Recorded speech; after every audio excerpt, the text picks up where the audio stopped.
The Undocumented Railway Series, Book 1, The Trouble with Big Engines. Dear friends, Gordon is probably one of the most well-known engines on the Fat Controllers Railway.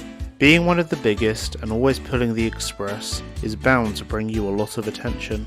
Everyone knows those classic stories, from him getting stuck on the big hill on the main line, to him going off the rails and falling into a ditch, and to him learning the dark truth about the other railway. However, there are many other stories about him that have not been told. Stories that I'm sure the Big Blue Engine would rather forget. The author.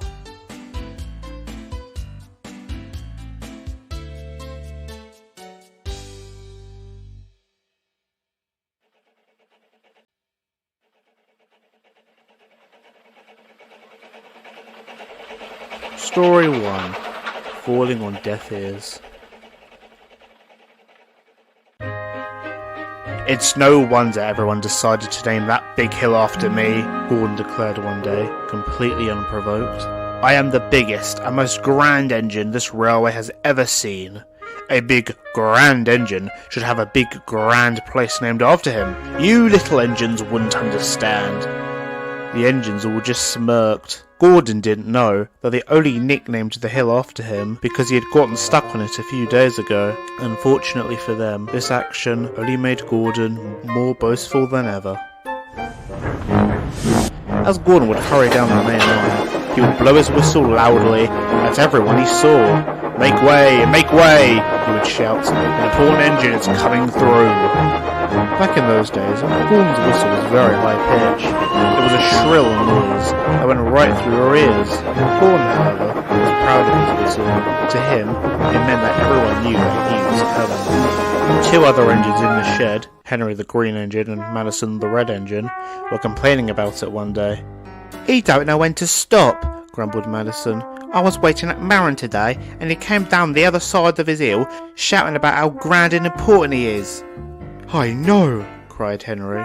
"I was having a rest earlier, when Gordon rushed through, blowing that shrill thing of his. I was so surprised I nearly jumped off the rails." "Ugh, he's such a loudmouth," declared Madison, ironically being the loudest one in the yard at that moment. "The whole Gordon's Hill thing was just meant to be a joke, but he's taken it too far." At that moment, Gordon came into the shed. He'd heard everything. "You just don't understand the importance of a big engine such as myself," he scoffed. "An engine of my class and caliber must always let people know when they are coming, and we don't get so easily offended by silly teasing." "Well, it's a little bit pathetic that a big express engine can't handle a few trucks up a hill." Gordon let off steam crossly. "Oh, so much for not being easily offended," Madison jeered. Madison and Henry laughed together, while Gordon muttered to himself and rolled to the back of his shed. I'll show them.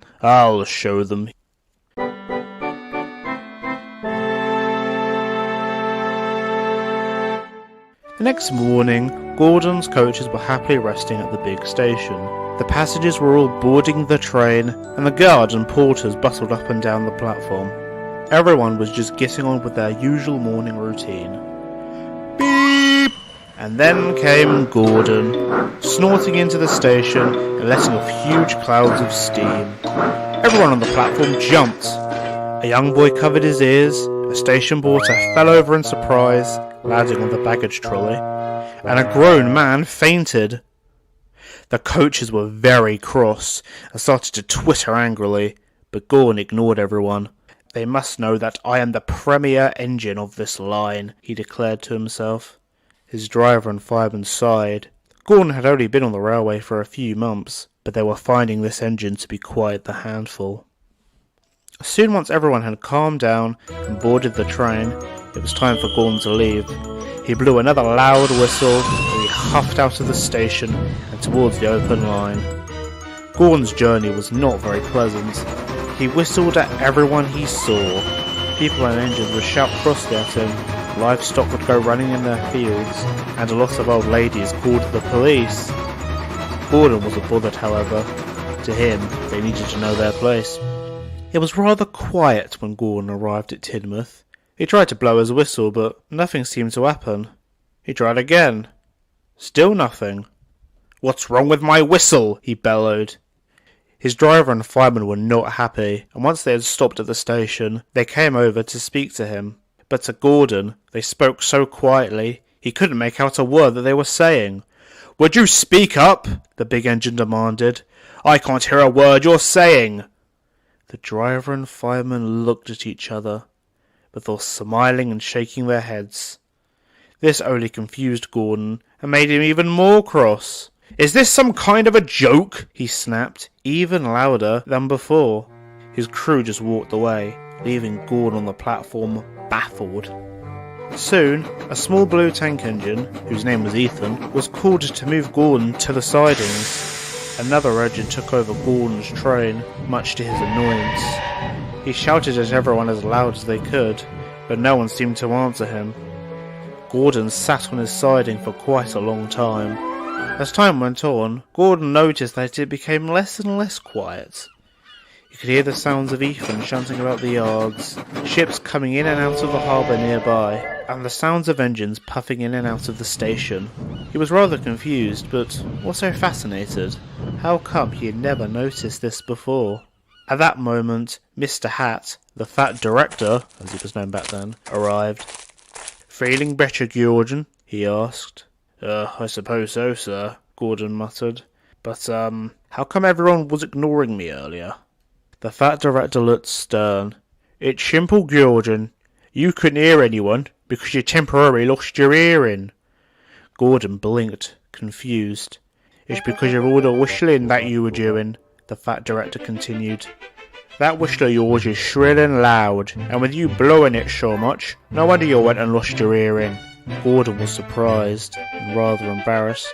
"This cannot carry on," the fat director told him. "I'm sending you to the works to have a new whistle fitted. This one is nowhere near as shrill or high-pitched, so we can avoid having incidents like this in the future." "A new whistle?" cried Gordon. "But, sir, really useful engines, don't argue." And on that note, the fat director walked away, leaving a rather upset Gordon behind. Gordon soon had his new whistle fitted. It was much deeper compared to his old one, and it made more of a boop boop sound.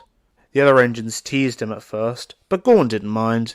The whole new whistle situation quickly proved to not be the punishment the fat director thought it would be, as Gordon ended up liking this whistle even more than his old one.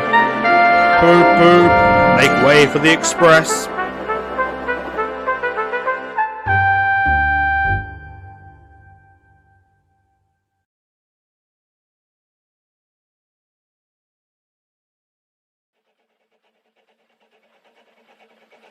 Story 2. Tunnels, Trout and Trouble.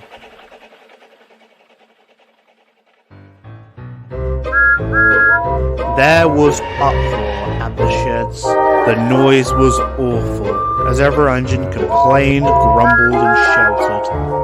Interestingly enough, one engine, a certain green one, was missing. The fat director soon arrived to stop the noise. "What's going on here?" he demanded. The engines all looked at each other. Thomas the tank engine started to speak up. "What's the point of shutting Henry in that tunnel?" he asked crossly. "I understand he was being foolish, but what about the rest of us? What are we meant to do with one of our own missing?" "Ha, I can manage," interjected Gordon. "Henry was always breaking down anyway." "Even so," Edward spoke up, "we don't have many engines on this railway. We need all the help we can get." "I understand your feelings," said the fat director. "I assure you that Henry's punishment is not a permanent one. He shall be let out once he's learnt his lesson." "And how long is that going to take?" asked Madison. The fat director shook his head. "I don't know. I really don't know." The fat director looked down at the ground. He lightly kicked the ballast with his foot. He was having trouble of his own. "In the meantime," he said, looking upwards again to address his engines, "I need you all to work extra hard. I know it won't be easy, and some of you may have to do jobs that you don't like, but it's all for the railway."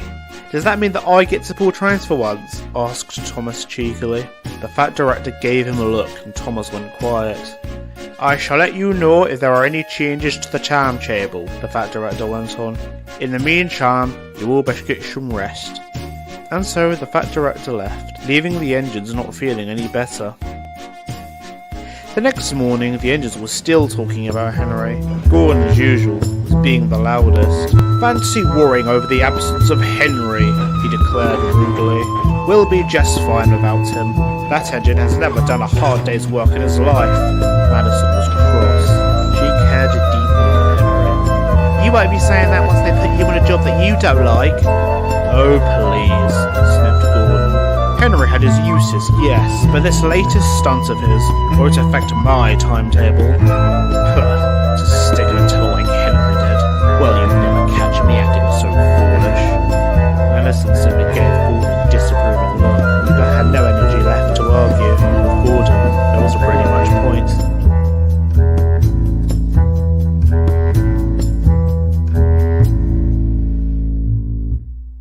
Later, Gordon's driver arrived. He had news for Gordon, news that the big engine was not happy about. Do I have to? He moaned pathetically.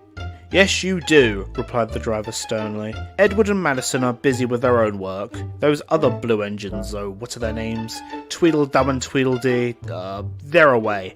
And as for Thomas, well, he's needed here. Now, it's not far from here, and it's only one train, explained the fireman. Now come on, we've got work to do. And so, without much of a choice, Gordon sulked away towards the open line. Gordon's job was collecting trucks of fish from a fishing village and bring them back to Vickerstown. There, an engine from the other railway would arrive to take them away. The fishing village was on a branch line that lay beyond the tunnel that Henry was shut up in. As Gordon went past, he shot Henry a dirty look. Henry peered out of the tunnel sadly. He wanted nothing more than to leave and pull his trains again. Poor guy. When Gordon arrived, he was hit with a strong odour, one that he had never smelt before. Oh, he groaned. What is that horrid smell? That be the fish, grinned a local fisherman. Gordon winced at the smell. The fisherman started to laugh at him. Not used to the stench yet, eh, shitty boy? Gordon just grunted. Gordon was soon turned around and headed back up towards the main line. He was not enjoying himself at all. The smell of the fish trucks made him rather ill. The grimy old fish fans thought it a great joke and laughed and sang all the way. Gordon just sulked as he slowly trundled along the line. I can't believe these are the sort of jobs I'm doing, he grumbled. Presently, he reached Henry's tunnel yet again. Gordon puffed slowly with deep clouds of steam, trying his best not to be noticed. Henry, however, saw the whole thing. His eyes widened as he saw the big engine puffing round the bend with a trail of 14 fish fans behind him. Gordon slowly steamed into the dark tunnel, but he didn't come out the other side. Instead, Gordon went slower and slower. What's happening? Why am I stopping? I can't get him to steam properly, cried the fireman. He's doing this again, muttered the driver. Come on, Gordon. Oh, for goodness sake, I am trying, snapped Gordon, causing soot to sprinkle down off the tunnel roof. It's those smelly trucks. If we can't get steam up, we'll have to get help, said the fireman. I'll head to the signal box and call the yard. Fat Director won't be happy. Gordon sighed. He had made a right fool out of himself. Then, he heard something come from the other side of the tunnel wall. It sounded like laughing? Oh, shut up, Henry! Make me! Unfortunately for Gordon, the engine to come to his rescue was Madison. She was quickly coupled up and took the train and Gordon down to Vickerstown. Once they arrived, an engine from the newly formed London Midland and Scottish Railway, try saying that 12 times, had arrived to take the fish trucks away. Madison was ordered to shove Gordon back to the sheds. Oh, so much for never sticking in tunnels, eh, Gordon? She winked. Gordon just rolled his eyes and looked away in disgrace.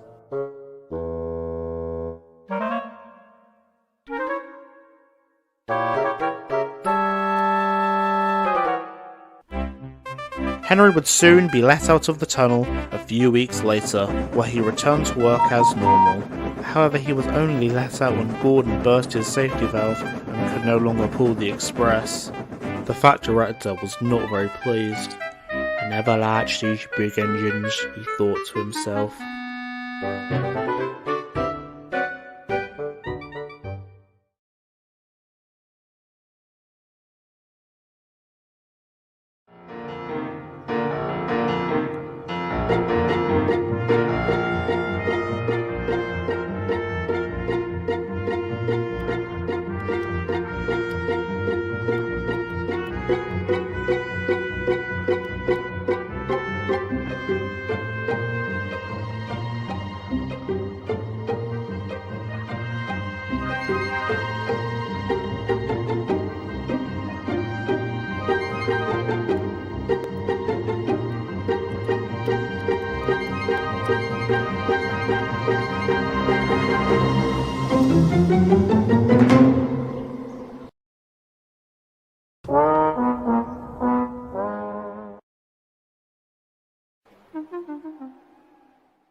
Story number 3.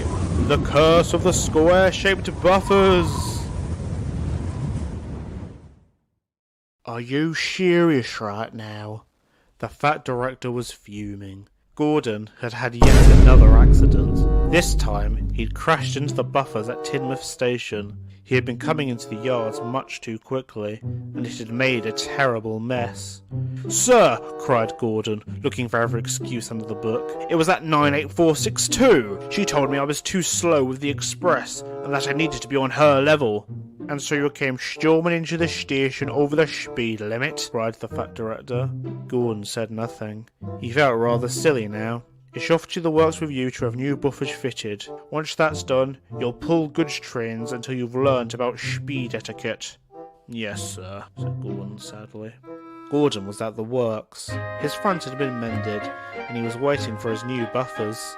However, when the workmen came to fit them, he was very surprised by what he saw. "Those aren't regular buffers," he cried. "We've none left," replied the workman. "We had to use the last ones to repair some coaches. The buffers on them were damaged. Wonder who did that." "Oh yes, it's a real mystery. Anyways, these spare ones were in the back, so they'll have to do, I'm afraid." Gordon harumphed as the workman began to fit a pair of rather unusual square-shaped buffers. When Gordon did return to work, the other engines stared at his new buffers. Most of them hadn't seen anything like it. Henry, who had not long been let out of the tunnel, wearing a new coat of blue paint, was the most vocal about it. "I've seen many strange things in my time," he smiled, "but I've never seen buffers shaped like those before." "Oh, be quiet, Henry," snapped Gordon. "I would like to see you pull these off." Henry just laughed. "I wouldn't dare. You would never catch me wearing something like that." "Ignore him, Gordon," smiled Neil, an elderly box-shaped tank engine. "I think they look grand." "Oh, Pa, like you would understand, Neil," Gordon snapped as he puffed away. Neil was hurt, and rather cross. While Gordon was away from passenger duty, he was asked to help out with the construction of a new branch line. The branch started at a station called Kildane, before turning off the main line and going up into the mountains. It ended at a big town called Pilgodred, where a huge power station was located. Along the way, there was a smaller junction station called Kirkmanshire. This station connected to a smaller railway that went up Coldefell Mountain, biggest mountain on the whole of Sodor. Gordon would often meet the engines at the station. They were very strange looking, with slanted boilers, back-to-front cylinders, and purple paintwork. They even pushed their coaches up the line, instead of pulling them. "They're strange," said Gordon at first. "But they're useful," added the driver. "They're able to show passengers sights that they've never seen before, and go to places that most engines can't reach." One afternoon, Gordon had stopped at Kirkmanshire with a train of trucks. One of the mountain engines was also at the station, dropping off farm goods. "Hello," he smiled warmly. "My name is Shane Dooney. Who are you?" "I'm Gordon. I'm delivering supplies for the new power station." "Oh, you must be very strong," gasped Shane. "My brothers and I could never carry something like that." Gordon grinned modestly, and the two engines started to chat. Soon, the topic of Gordon's buffers came up. Gordon hesitated at first, but told Shane what happened. Well, sort of. "In the end, it really wasn't my fault," finished Gordon. "If Madison learned to keep an eye on her oil tankers, the rails would never be so slippery." Shane thought and looked back at Gordon's buffers. "Those buffers you got," he began. "Those are spare from the works." "Well, yes." "Oh no." "Oh, what?" "Has nobody told you?" Shane Dooney cried. "Those buffers, Gordon, are cursed."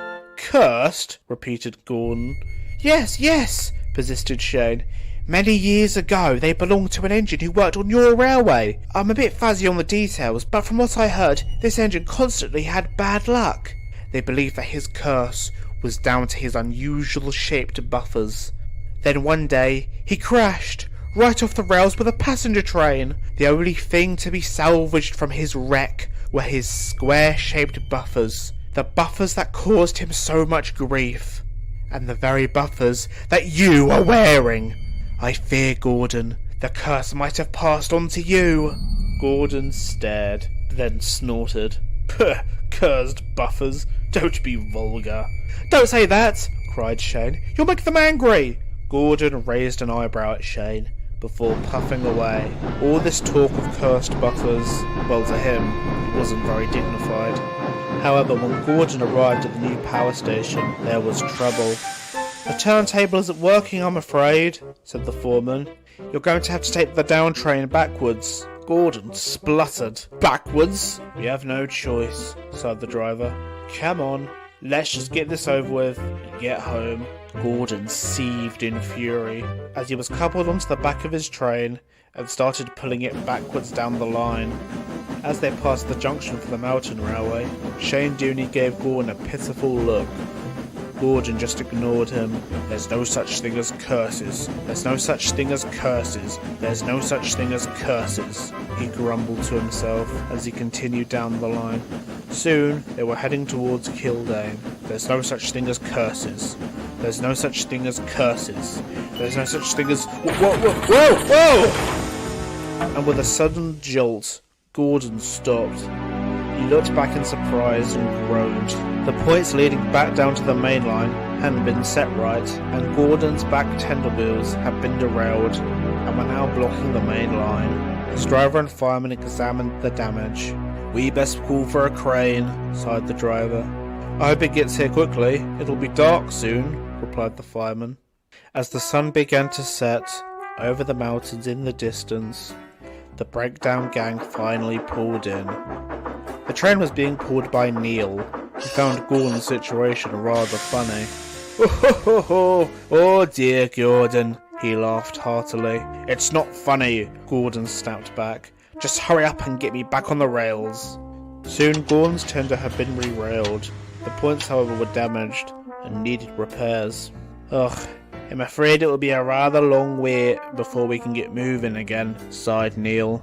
Gordon rolled his eyes. It really wasn't his day. He began to think about what Shane had said. "No," he said to himself, "there's no such thing as curses." But he wasn't sure now. When Gordon finally returned to the yards, the fat director was waiting. He was not impressed. "When I purchased you, Gordon," he began sternly, "I was promised a good deal. A fast engine with the quality train he was given." Gordon blinked. He wasn't quite sure where this was going. But instead, you get stuck on hills, spook half the island with your whistle, get stuck again, this time in a tunnel, crash into the back of stations, and derail on points. Gordon looked down at his square-shaped buffers. Despite how big he was compared to the stout gentleman, he felt rather small. "I know, sir. I'm really sorry." The fat director sighed. "Lucky for you, we're still going through a bit of a locomotive crisis. Therefore, you will be punished this time. But I want you to think long and hard about things going forward if you want to continue working on my railway." "I understand, sir," sighed Gordon sadly. The fat director seemed content with this answer and ordered Gordon to return to his shed. Gordon did so without any more fuss. It was dark now, and the other engines were all asleep. Apart from Neil, who had not long returned himself. Neil had noticed Gordon's strange behaviour, and decided to not let it go unchecked. "What's the matter, Gordon? I can tell something's bothering ye." Gordon faltered. Not only he was feeling sad about what the Fat Director had said, but he was really worried about what Shane had said. He debated telling Neil. However, he soon decided to confess, and told Neil about Shane. "I'm not saying that I believe him," he quickly added. "It's just rather strange. You probably think I'm being silly." Gordon expected Neil to laugh in his face and tell him how stupid he was being, but Neil didn't laugh. He looked deadly serious. "Oh dear, Gordon. I'm afraid this Shane Dooney character is right. Those buffers are indeed cursed." Gordon gasped. "No." "Oh yes," answered Neil, as he thought back to the old days. "They used to belong to this big tank engine named Lachlan. He used to pull passenger trains like you did, but he was unlucky and always had little accidents. The source of all of his problems came from those buffers. The rest of Shane's story is indeed correct. The accident he had, oh my, simply horrific. I'm shuddering just remembering it. Oh." Gordon's eyes widened in horror as he stared at the old boxy engine. "Now you are placed with those buffers," Neil continued, "the very same ones worn by Lachlan. The only way for you to overcome the curse is simple. You must work as hard as you possibly can, with no issues, accidents, or complaints. Are you up for the task?" Oh, yes, stammered Gordon. "Good," Neil grinned. "I have faith in you, Gordon. I know you'll be able to overcome this." Gordon smiled nervously. He knew what needed to be done. He just didn't like it. Gordon worked surprisingly hard for the next few days. He did his work without fuss and delivered supply trains to the power station in record time. The other rangers were very surprised by his sudden change of behaviour. "I don't understand it, Neil," Madison said to the old box tank engine one day. "I've never seen Geordie work this hard before." "Ah," grinned Neil. "It's simple, really. I just told him his new buffers were cursed. You know, the spares that used to belong to Lachlan." Madison burst out laughing at this. "Oh, Neil, now that is funny." Neil chuckled. "Just make sure that you don't tell him." Madison smiled and sighed, thinking back to her old work colleague. Lachlan was a good engine despite his troubles. You know, sometimes I do miss the big guy. "Indeed," said Neil. "Despite his bad luck, he was a hard worker. It's a shame that his old railway decided that they wanted him back." "Ah well," said Madison. "At least he's still around. He's probably the most hardest working engine in the Midlands now."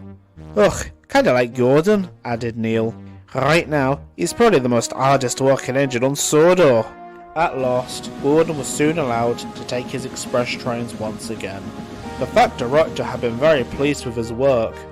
"I'll admit, your behaviour these first few months have made me doubtful, but you have proven over these last few weeks that you are indeed a really useful engine." Gordon was very proud, not only because the Fat Director was beginning to think better of him, but because he had finally been able to break the curse of the square-shaped buffers.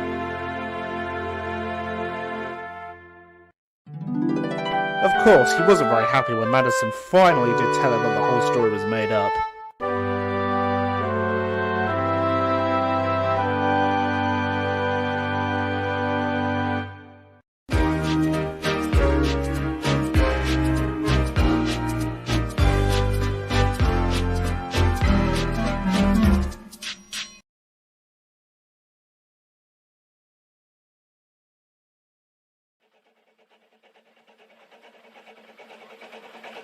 Story 4: Gordon's Triumph.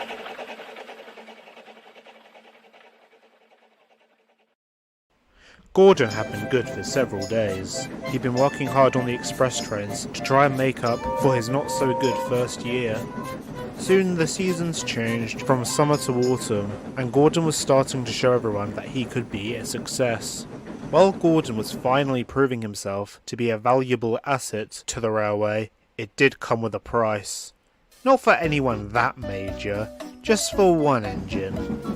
Much like Gordon, she was big, blue, and very fast. She had no name, just a number, 98462. Despite this, the engines had taken to calling her Princess, a rather fitting name that matched her spoiled and entitled attitude.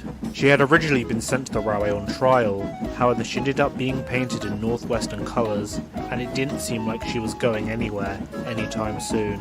She had been put on fast passenger duties, often pulling the big express. However, since Gordon's arrival, she found herself being put on regular passenger work, and in some cases, even on goods. This made her very cross. "None of this is fair," she complained one day in the yards. She was going on another one of her rants, as Thomas shunted a train of trucks for her. "At least you have work," Thomas said grumpily. "If it wasn't for the fat director, you'd probably be stuck in the shed. I don't know what he sees in you." Princess snorted. "I am a luxurious express engine built for speed. It's only thanks to that big blue blowhard Gordon that I've been demoted. I don't deserve this treatment. Hey!" Thomas gave her a rude bump as he shunted a long line of trucks onto the back of her tender. "Get over yourself," he said rudely. "Your train is done, so get going." Princess snorted crossly and flounced away. Later, she was complaining to a friend of hers. While this engine did have a name, very few actually knew it. She mostly got called by her number, 87546. But to Princess, she was Fee, her only companion. "It's honestly disgusting the way that they've treated me," Princess complained loudly. "Do they realize who I am?" Fee rolled her eyes. I mean, come on," Princess continued. "I am one of the finest engines ever built. This railway wanted an Atlantic, they got one, and now they've just thrown me aside." "You are the railway's golden girl," said Fee with little emotion. Not that she ever really showed much anyways. Princess sighed dramatically. "Ugh, I have had it with this backwards railway. There's got to be a way to get eyes back on me." There was a bit of a silence before Fee spoke up. "I mean, if you found a way to show Gordon's weakness, then the directors will start to doubt his abilities," finished Princess. "Then they'll realize that I'm the better choice for the express, and I'll get my train back." "Oh joy," said Fee, cracking a rare smile. "Then I can finally have some peace around here." Princess just giggled and puffed cheerfully away, trying to think of a plan. I could try to get him to go too fast again. Give the passengers something to complain about, but they might end up liking his speed even more. It'll only make my job harder. I cannot rely on cheap tricks. I need something better." Princess had steamed so far into the yards that she ended up into a part that was no longer used. This was where old rolling stock was kept. She looked around as she saw rusty trucks and dusty coaches. She cringed. "Ew, I didn't mean to go this far. This whole area is really gross." "Are you here to take me out?" creaked a voice from the corner. Princess looked up, her eyes darting around the area. "Who's that? Show yourself." A small chuckle came from the corner of the yards. Princess looked over and saw an old luggage van sitting on a nearby siding. The van was a sight for sore eyes, with chipped paint, cracked windows, and rusty couplings. And who are you?" snorted Princess. "And who do you think that you're laughing at?" "I've been here a good year or two," grinned the van. "It's been an awfully long time since I've spoken to anyone." Princess blinked, confused. That didn't really answer my question." "You wish to play a trick on someone, and I wish to leave these yards," the van interrupted. "Perhaps we could help each other out." How could you possibly help me?" "My coupling's rusty, old and weak," smirked the van. "Couple me onto the head of the train that you wish to do over, and I shall handle the rest." Princess thought. It seemed very risky, and she knew that it would be very dangerous. But then she had an idea. "We cannot risk anything happening to the passengers. Now, if you were to break away from Gordon on the hill, and I would be at the bottom waiting to catch the coaches, the passengers will see how brave I am and how reckless Gordon is. He'll be kicked from the railway and I'll be in charge of the express again." The loony old luggage van laughed maniacally. Oh, yes, yes. Excellent, excellent, excellent. We have a deal, you and me. What fun it'll be. And with the deal set, Princess rolled away back to the sheds, leaving the rickety old van still chuckling to himself. The next morning, Princess woke up bright and early. She made sure to be especially awake before Thomas. As she was getting steamer, Thomas began to stir. What's going on? He yawned half asleep. Oh, I'm off to fetch the express coaches from the yards, said Princess cheerfully. Give you a little break from your hard work. Oh, thanks, I mean 98462, yawned Thomas, and he went back to sleep. Oh, sleep well, Thomas. The big engine smiled sweetly. It wasn't genuine. Princess hurried away to the yards to fetch the coaches. Once all the regular express coaches had been shunted and coupled up, she went back to the far side of the yards to collect her new ally. Oh joy, I can't wait. This'll be so much fun, fun, fun! Princess laughed. Exactly! Gordon won't know what hit him. The luggage van grinned, shaking in excitement, as he was shunted onto the front of the train. Princess then shuffled all of the coaches to the express platform. It was so early in the morning, none of the passengers had even arrived yet. This'll teach them who to mess with, she thought. I am the princess of this railway, and this express duty is mine. A little while later, Gordon shuffled into the station to fetch his passengers. He was very surprised to see the coaches on the platform so early. Huh, Thomas must have done his job properly for once, he thought to himself. Princess was sat nearby. She had a goods train to take to Kildane, and was due to leave after Gordon. Everything was falling perfectly into place. Good luck, Gordon, she cooed. Gordon was rather taken aback. He knew the Atlantic wasn't his biggest fan. Thanks 98462, he replied awkwardly. The guard blew his whistle, and a very confused Gordon puffed away. Princess chuckled to herself. Once I've dropped off these goods at Kildane, I'll head straight to the hill. Things are finally going my way. As Gordon rolled down the line, he couldn't help but notice the coupling on the luggage van felt rather loose. He soon became rather worried. This van isn't fit for the express, he thought. I'll have to be careful. When Gordon stopped at the workstation, he asked his driver to inspect the van. He agreed and wasn't impressed. This luggage van is old, and its couplings are faulty, he cried. Why, this shouldn't even be on the train at all. Gordon was worried, but he didn't want to be late.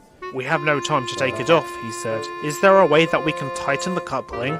The crew all thought of what they could do. Then the guard spoke up. I've got some rope in my compartment.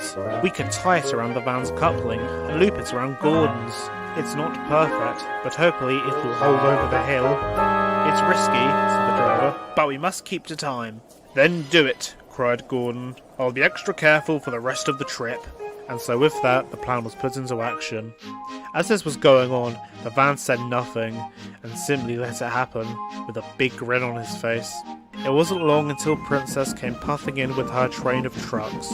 She went to say something snarky, but she stopped when she saw what the crew were doing. She started to get rather worried. Oh, nah, it'll be fine. I can still work with this, she thought to herself.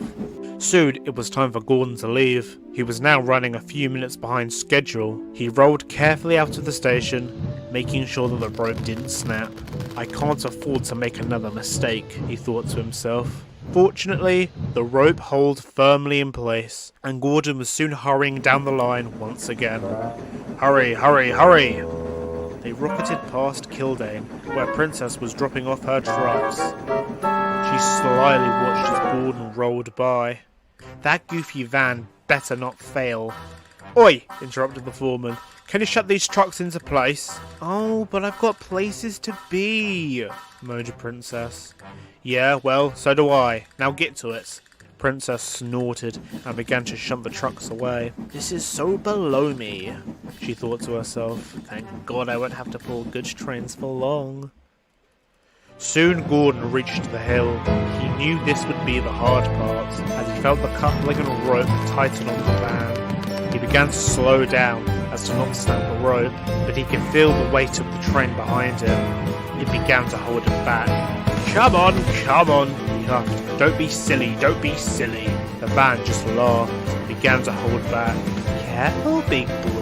Make sure my coupling doesn't snap. You wouldn't want to end up a pile of scrap. Gordon ignored the van and its nonsense and put all of his efforts into slowly getting the train up the hill. But his coaches were heavy. The old luggage van's couplings creaked and the rope began to stretch. I can't get stuck here again. This time I have to try. I must try. At that moment, Princess arrived. She looked on at the sight and smirked. Looks like another accident's going to happen if silly old Gordon isn't careful, she said to herself. She rolled slowly behind the train, waiting for something to break, but nothing happened. Gordon wasn't going to let anything bad happen to his passenger.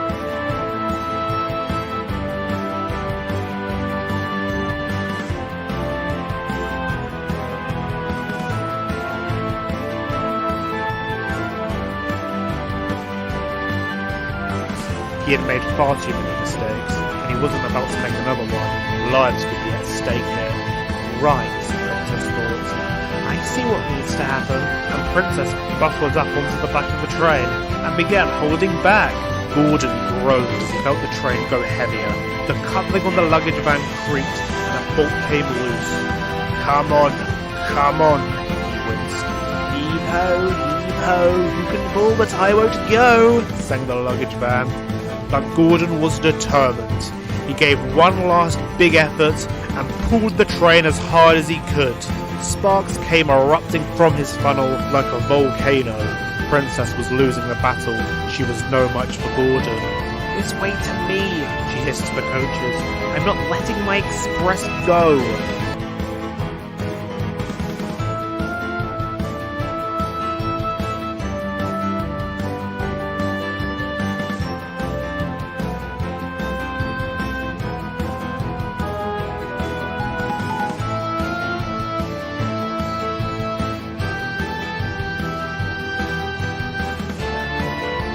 But she had no say in the matter, because with one last big effort, Gordon crested the top of the hill.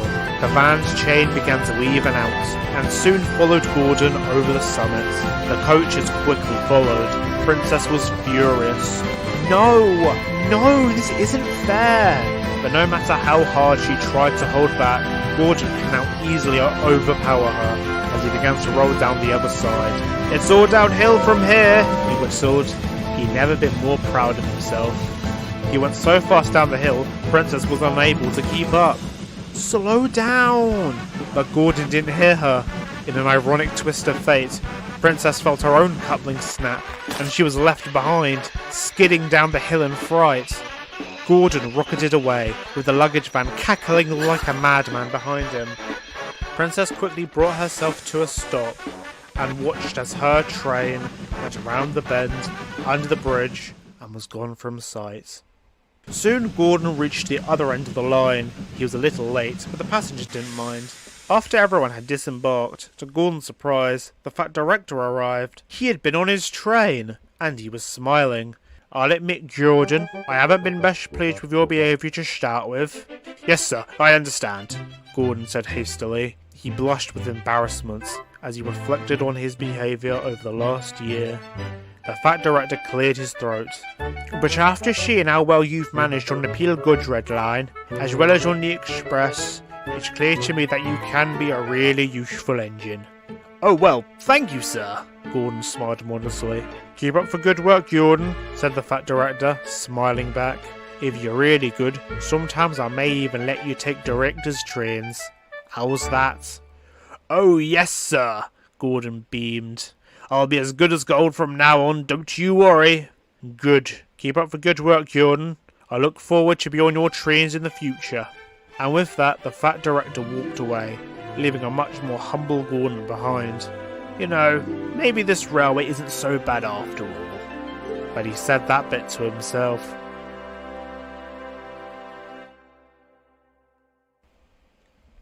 And what about Princess?